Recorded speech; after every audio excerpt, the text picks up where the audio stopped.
Hi guys, my name is Roger, and ever since I was a teenager, I've always wanted to build my own car. I started this channel to see if an average person, like me, can design and build their own mid-engine car. If you like what you see here in my videos, please click the like button and subscribe to the channel. If you know someone who you think might be interested in my videos, please share the videos with them. I'll be adding a new video every week, and with that out of the way, let's get started with this week's video. Well, this morning the first thing I'm going to do is wire up and try to get working the fuel gauge on the instrument cluster. That's the only gauge in the center cluster that is not reading or working. And it's simple, really. It's two wires. It's just a ground and a sending signal wire that runs to a certain pin input on the Holley digital dash, and then I have to configure it in the software. But hopefully it won't be too complicated, and let's get started installing that and see if we can get it to work this morning.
Well, I've started working on this wiring harness, and as you can see, it is a mess.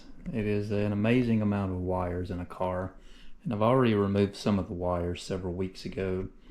There will be a lot more of these wires getting deleted.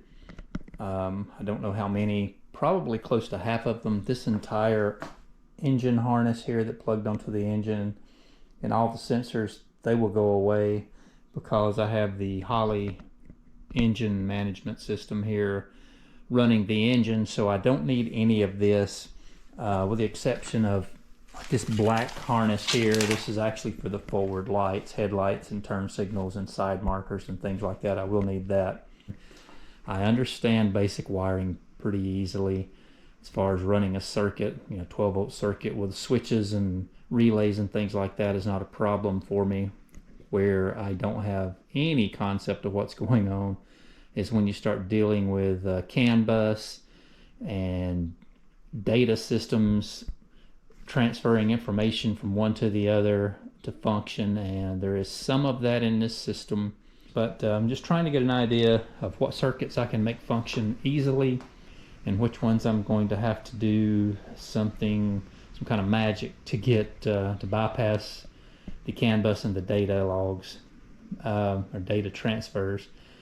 But anyway, I made a little bit of progress tonight. You can see I've powered this up here with a battery. I've got it hooked to the positive two cables here in the floor, and then the wires strung out to several different grounds. There is a enormous amount of different ground locations, and I believe I have all of those jumpered and tied to ground.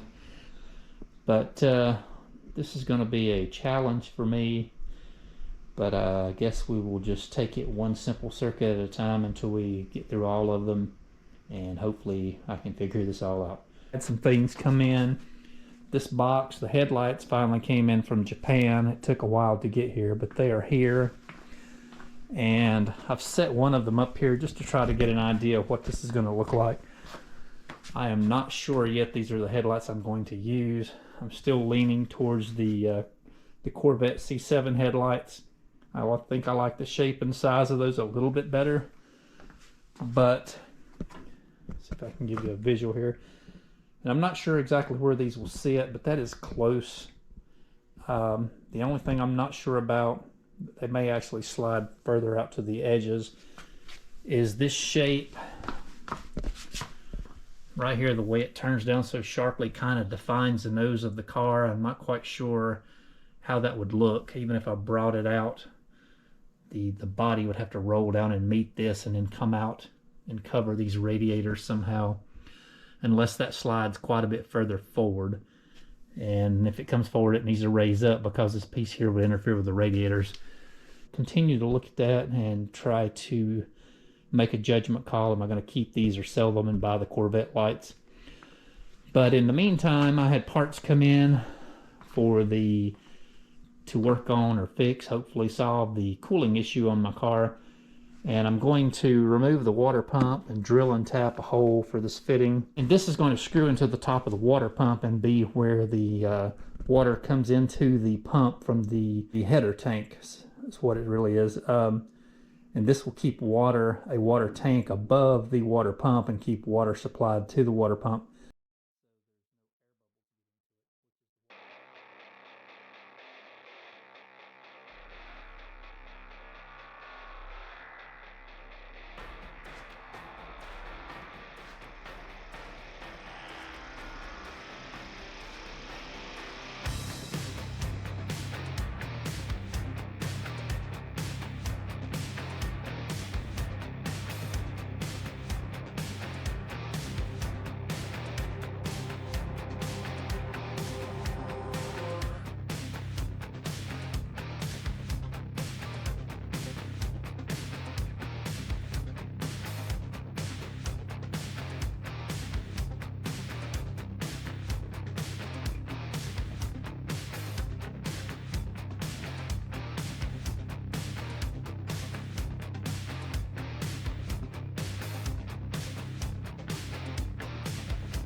wanted to give you guys a couple of quick updates here. I've been experimenting with this wiring harness, and I couldn't get the tilt and telescopic motors to work on the steering column, and I think it's because I was missing a module that communicates with the motors, and I have ordered that module. It's going to be here in a couple of more days, and when it comes in I'll test it and see if that's what it needs to communicate back and forth so these motors on the steering column actually work. I've also been trying to figure out the lights, the new lights that came in. I can plug them in, turn the switch on the switches here that mount to the column. I have a spare set. And when I turn the lights on, the running lights come on only, but I can't get the low beam or high beam headlights or turn signals, any of that to work. And I'm sure it's also missing some kind of communication between another module. I just don't know exactly what yet. I'm still experimenting trying to find that out. And the wiring harness has like this connection here where this front lamp harness plugs into. There's a connection here for the lamp harness that'll plug into, and then there's another connection over here that are identical. This forward lamp harness will plug into either one, and I can get one lamp to work but not the other. And I was looking through the wiring schematics last night, and there is a separate harness that is identical that comes on some cars with options that are ordered. So I'm thinking maybe one of these harnesses came from a car that had more options. That's why it has two connectors, and this forward lamp harness that I have that only has one connector on it maybe came from a cheaper car, a base model car that had less options. But just not quite sure yet, so I'm still trying to figure that part out. In the meantime, the new header tank came in, and I have it mounted and plumbed in, so we are filling this tank full of water, and that should drain down and keep the water pump full. And then this is like an expansion or a header tank, and then this is the overflow tank. So when this gets hot or overfills, I'll have to drill and tap a fitting here on this side of the neck, and the water will come out and go into this expansion tank, overflow tank, and then that's where it'll pull the extra water from when it needs it back into the system. But that gives me a filling cap here, this radiator cap, to fill the system up. And I guess I'm going to go ahead and clean up my wiring harness mess and make a path to open the garage door. I'm going to roll the car out. I'm going to put this kit I bought into this tank here that pulls a vacuum on the system, and then try to fill this radiator tank again and see if we can get water to completely fill the system without any air bubbles. Fire the car up and see if it cools correctly or not. But let's go ahead and get started on that.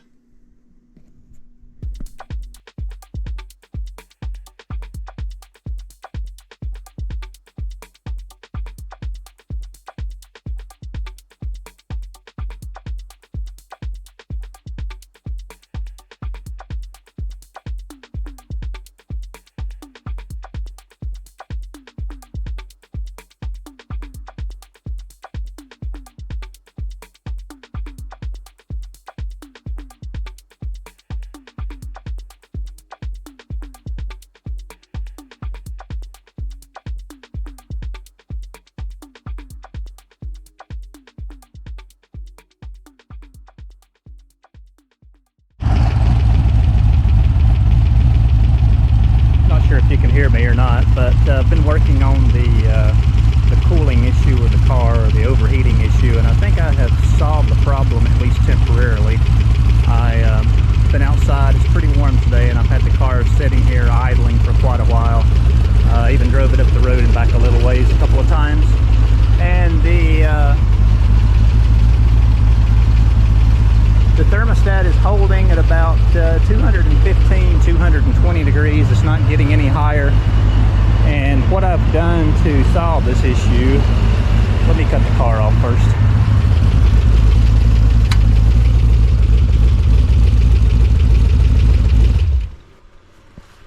All right, what I've done to solve this issue, well, let's talk about what the issue is. The issue is because it is twin radiators, or two radiators. I have them plumbed in series, where it comes in the top of one, out the bottom, over into the top of the second one, and then out the bottom of the second one. And radiator systems work off of pressure on the top line and vacuum on the bottom line. And I just don't think there's enough pressure once this water gravity feeds through this radiator. It's just not building enough pressure to feed the water across and back up to the top of the second radiator. Just happened to think about this last night. So what I have done is I have changed the plumbing right now, and I just have it running through one radiator. I'm just going up into the top of this one and back out, and it seems to be working fine. So that test tells me that my theory was correct. So that leaves me two options to fix this. First option is come out to a T and split over to the top of both radiators, and then come out the bottom of both of them back to a T to go back to the engine. That's one option. The second option would be here on this line that's crossing from the bottom of one radiator to the top of the other, would be to put a pump, a water pump here in this line, to help the flow to get it back up to the top of the second radiator.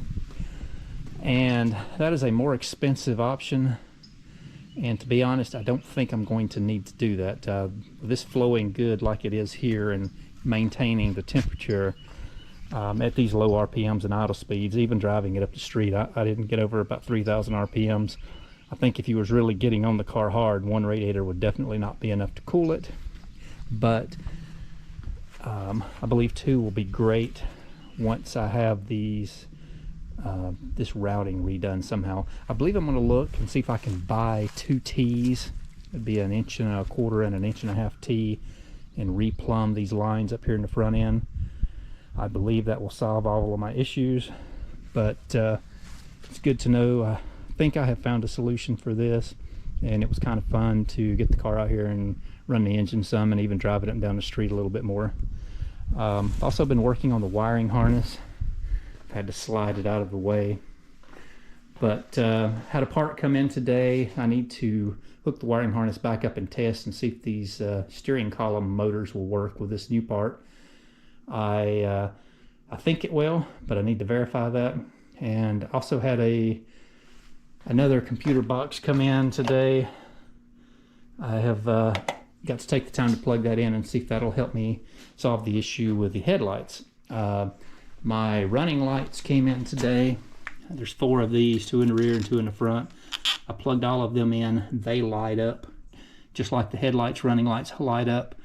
And all of that works good for the driving lights, but not for the low beam and high beam headlights or turn signals. None of that is working. So still have some work to do deciphering what's wrong there, but that'll be something I'll take care of next week, and probably finish rerouting these radiators next week once I get these T's ordered, or if they don't make these T's, I'll have to fabricate some, but I believe they would make these. But anyway, I think that's going to be about it for this week's video, and I'll see you guys again in 1 week.